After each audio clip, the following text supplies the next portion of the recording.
Saya akan membacakan terlebih dahulu dari kitab 2 Raja-Raja pasal yang pertama, 2 Raja-Raja pasal yang pertama, ayat yang kedua.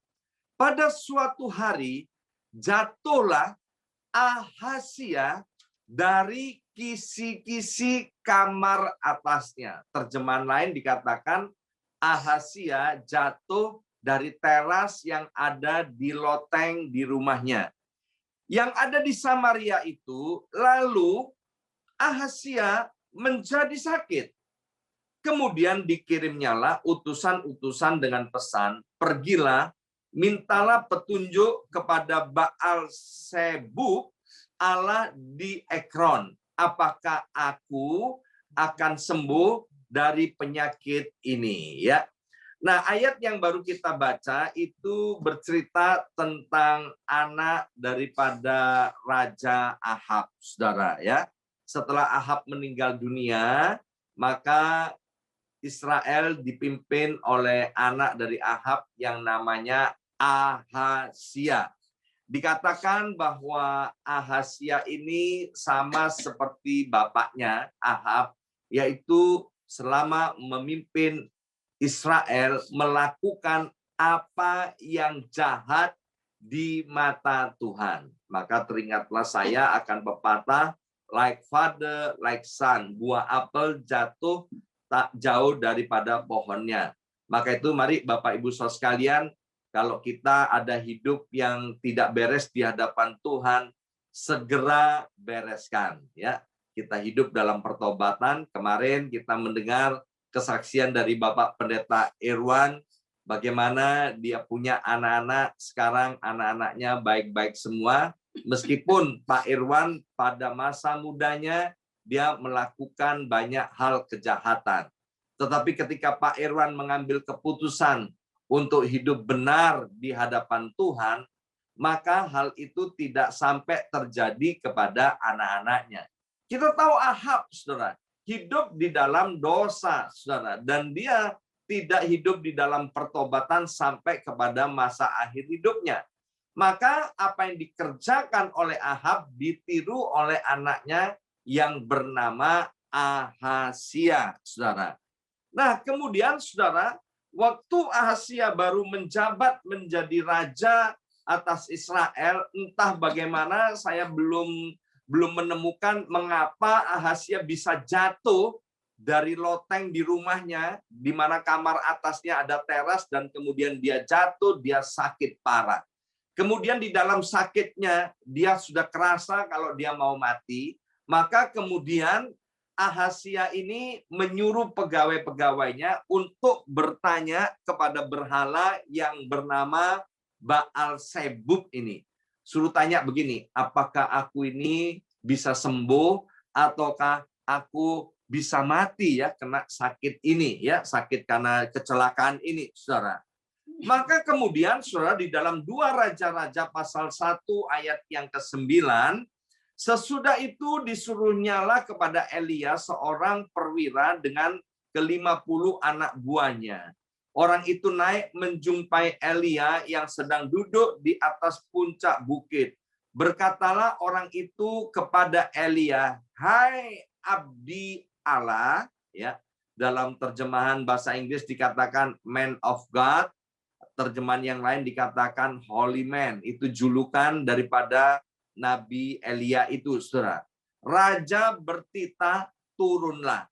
Nah, apa yang ditulis di dalam 2 Raja-Raja pasal pertama ayat yang ke-9, ya. Apa yang dimaksudkan oleh Ahazia, keinginannya untuk bertanya kepada berhala, Tuhan itu tahu, saudara, ya. Mengapa Tuhan itu tahu? Karena Tuhan memang Allah yang Maha Tahu. Tuhan adalah Allah yang Maha Hadir, Tuhan adalah Allah yang Maha Kuasa. Maka kemudian ini yang luar biasa dari Tuhan. Tuhan itu kasihnya luar biasa. Maka Tuhan berfirman kepada Elia, "Elia, ya, kamu sekarang berkata kepada utusan-utusan daripada Ahazia itu untuk supaya mereka pulang. Jangan tanya kepada berhala. emangnya nggak ada Tuhan, kok tanya kepada berhala? Maka utusan-utusan itu pulang kepada Raja Ahazia. Kemudian disampaikan kepada Raja Ahazia, ya kan, tadi aku ketemu dengan Nabi Elia bahwa aku disuruh pulang, nggak boleh tanya kepada berhala. Maka Ahazia itu, saudara, marah luar biasa, dan Raja Ahazia berusaha untuk menangkap Nabi Elia ini. Ya, nah yang pertama saya mau fokus dengan julukan daripada Nabi Elia, yaitu Abdi Allah atau Man of God atau Holy Man, saudara. Ya, nah di dalam Alkitab yang mendapat julukan di dalam Perjanjian Lama yang mendapat julukan Abdi Allah itu pada pertama kali diberikan kepada Musa. Yang kedua diberikan kepada Samuel. Dan yang ketiga diberikan kepada Elia yang baru kita baca. Dan yang keempat diberikan kepada Elisa. Dan selanjutnya diberikan kepada Daud. Itu di dalam Perjanjian Lama. Nah, untuk mendapat gelar Abdi Allah, tidak harus kita bisa membangkitkan orang mati. Tidak harus kita mendatangkan api dari langit untuk turun ke bumi.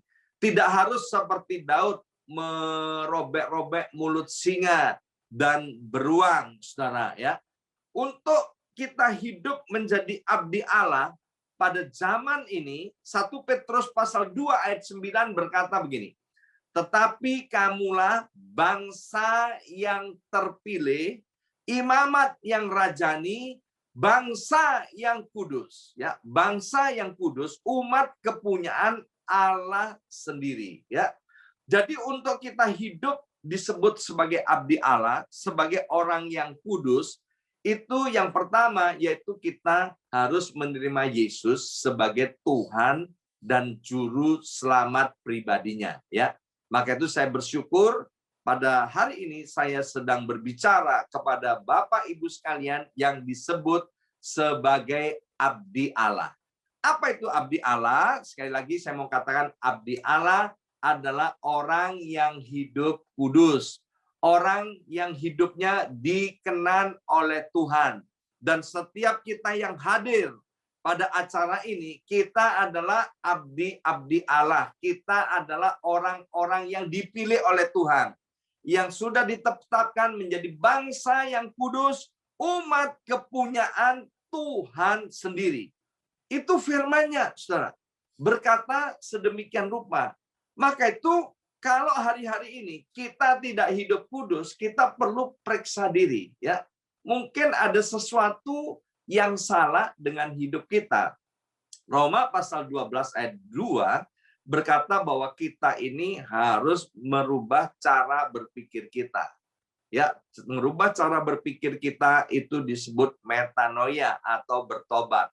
Jadi pikiran ini harus kudus, harus tahu siapa kita ini sesungguhnya, maka kita akan mampu hidup kudus. Khususnya kita yang percaya, yang hidup di dalam perjanjian baru ini. Mengapa? Karena Roh Kudus sudah memberikan kekuatan kepada kita.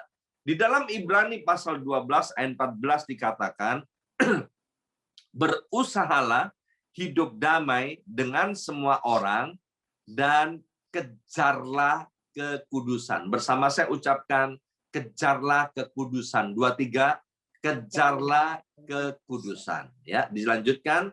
Sebab tanpa kekudusan tidak seorang pun akan melihat Tuhan. Jadi kita ini dipilih oleh Tuhan, banyak yang dipanggil tetapi sedikit yang dipilih, maka itu kita harus bersyukur, kita dipilih menjadi bangsa yang kudus, kita dipilih menjadi umat kepunyaan Allah sendiri. Maka itu, saudara, setelah kita dipilih menjadi bangsa yang kudus, kalau kita hari-hari ini di tengah-tengah situasi seperti ini, kita nggak tahu apa yang terjadi dalam hidup kita waktu nggak ada orang. Ketika kalau kita melakukan hal-hal yang tidak kudus, Alkitab berkata, ayo kita kejar kekudusan. Ya, mengapa kita harus kejar kekudusan? Alkitab berkata, Kalau kita nggak kudus, kita nggak bisa melihat kuasa Allah, kita tidak bisa melihat kemuliaan Allah dinyatakan di dalam hidup kita. Mengapa? Karena Allah itu kudus, jadi tanpa kekudusan kita tidak bisa melihat Allah. Jadi harus dikejar, saudara. Ya, kita bisa mengejar apa saja, saudara. Mengejar karir, mengejar prestasi, mengejar uang, mengejar apa aja, saudara. Ya, yang namanya mengejar itu tentu perlu tenaga yang ekstra dan dengan kesungguhan hati. Maka apa yang dikejar itu akan tercapai dan tentu kita tahu apa yang kita kejar. Kalau kemudian kita lari, kita mau ngejar sesuatu, kemudian ditanya sama orang, kamu ngejar apa? Iya ya, aku ngejar apa ya? Aku kok lari begitu kencang, aku nggak tahu. Wah, ini repot, saudara. Kalau kita nggak tahu mengejar apa, maka kita tidak akan memperoleh apa yang kita kejar. Jadi kita harus tahu apa yang mau kita kejar. Alkitab bilang kekudusan itu harus kita kejar. Kalau kita kejar kekudusan, maka kita akan memperoleh kekudusan. Apa untungnya kita memperoleh kekudusan? Kalau kita mengejar kekudusan, maka kita akan memperoleh kekudusan. Maka kita akan memperoleh privilege untuk melihat kuasa Allah, untuk mengalami kuasa Allah, untuk mengalami penyertaan Allah. Maka itu Alkitab bilang gini, bukannya tanganku kurang panjang untuk menolong engkau. Bukannya telingaku kurang lebar, bukannya telingaku kurang tajam untuk mendengarkan setiap doa-doamu. Tetapi yang memisahkan antara engkau dengan aku adalah semua dosa-dosamu dan kejahatanmu. Jadi pelajaran yang pertama dari kitab 2 Raja-Raja pasal yang pertama, yaitu pentingnya kita hidup sebagai abdi Allah. Pentingnya kita hidup di dalam kekudusan. Tanpa kekudusan kita tidak akan bisa melihat Allah. Mari akan saya lanjutkan. Selanjutnya, saudara, di dalam 2 Raja-Raja pasal yang pertama ayat yang ke-13, kemudian raja menyuruh pula seorang perwira yang ketiga kalinya dengan ke-50 anak buahnya, lalu naiklah perwira yang ketiga itu, dan sesudah sampai berlututlah perwira itu di depan Elia, serta memohon belas kasihan kepadanya. Katanya, ya abdi Allah, ya man of God, ya holy man, biarlah kiranya nyawaku dan nyawa ke-50 orang hamba-hambamu ini berharga di matamu. Jadi waktu Raja Ahazia marah, dia mengirim perwiranya berserta dengan 50 anak buahnya untuk menangkap Elia itu, saudara. Begitu dia sampai, saudara, kepada Nabi Elia, perwira yang pertama, dia bilang begini, abdi Allah, turunlah sekarang. Aku mau menangkap engkau atas perintah Raja Ahazia. Ajaib, saudara. Nanti saudara baca ya setelah acara ini. Maka perwira itu, saudara, dan 50 orang itu mati, saudara, disambar oleh api. Ya. Maka kemudian setelah Raja Ahazia menunggu kok utusannya nggak datang-datang, dikirim lagi perwira yang kedua, saudara, juga disertai 50 anak buahnya. Begitu sampai, saudara, kepada Nabi Elia, maka perwira yang kedua bilang begini, hai abdi Allah, turunlah, aku mau menangkap kamu atas perintah Raja Ahazia. Maka api dari langit turun, saudara, menyambar perwira yang kedua ini dengan 50 anak buahnya. Maka kemudian Raja Ahazia mengirim perwira yang ketiga. Perwira yang ketiga, saudara, dia datang kepada Nabi Elia, tapi datang dengan kerendahan hati. Ya, sehingga dia bilang begini, ya abdi Allah, kiranya nyawaku dan nyawa ke-50 orang hamba-hambamu ini berharga di matamu. Ya Nabi Elia, aku mohon belas kasihanmu. Jadi perwira ini datang dengan penuh kerendahan hati. Jadi 2 Raja-Raja pasal yang pertama, hal yang kedua, Tuhan mau mengajarkan kepada kita, yaitu pentingnya hidup rendah hati. Nggak peduli pangkat kita perwira, nggak peduli kedudukan kita apa hari ini, tapi kita harus ingat, tidak ada satupun yang kita peroleh yang ada di tangan kita yang tidak berasal daripada Tuhan. Alkitab bilang begini, Tuhan menentang orang sombong, Tuhan menentang orang congkak, Tuhan merendahkan orang angkuh, saudara. Tetapi kalau kita rendah hati dan takut akan Tuhan, Alkitab bilang kita akan diganjar dengan kekayaan, kehormatan, dan kemuliaan untuk selama-lamanya. Karena perwira yang ketiga ini datang dengan kerendahan hati, maka akhirnya apa, saudara? Perwira yang ketiga ini, saudara, dia tidak mengalami sesuatu yang jahat, tapi dia mengalami sesuatu yang baik. Nah, saat ini kita sudah belajar dua hal. Yang pertama, pentingnya untuk kita hidup kudus, karena kita ini bangsa pilihan Tuhan, umat kepunyaan Tuhan sendiri. Yang kedua, mari saudara, jangan pernah kita hidup di dalam kesombongan atau kecongkakan.